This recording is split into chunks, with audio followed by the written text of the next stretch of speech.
From everything I've heard, it sounds like you're involved with a lot of work that's fairly humanitarian yourself, in terms of even just a swimmer program you were talking about, or educating prisoners, or, you know what I mean? You're drawn to reaching out to people.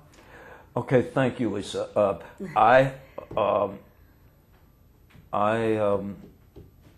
shall I put this? I think I could do better. I think my wife, Maureen, is the part of us who really helps people. You know, I've told you she's a bereavement counselor in hospice, and she was the first, she started domestic violence and rape crisis in Saratoga County, where we live, and she's the one who knows everybody in our neighborhood, and she's the one who ran the Girl Scout troop for 10 years after our daughter was no longer in it, and she's the one that when my kids' friends are struggling, that they call.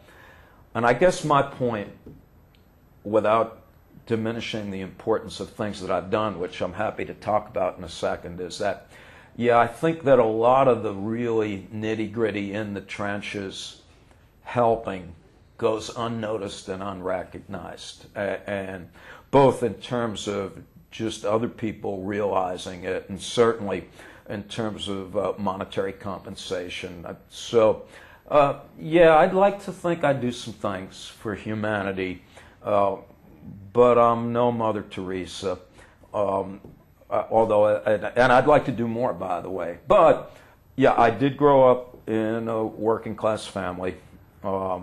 You know, I have a Jewish family, that, you know, secular Jews. A lot of us wiped out, evidently, in the Holocaust. My folks lived through the Depression.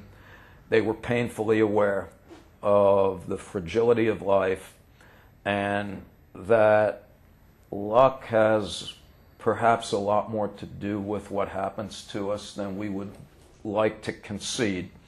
And what I remember them saying just about from minute one, they used to drive us through Harlem when we were kids. We lived in the Bronx, and we would go visit our relatives, and they would take a detour through Harlem.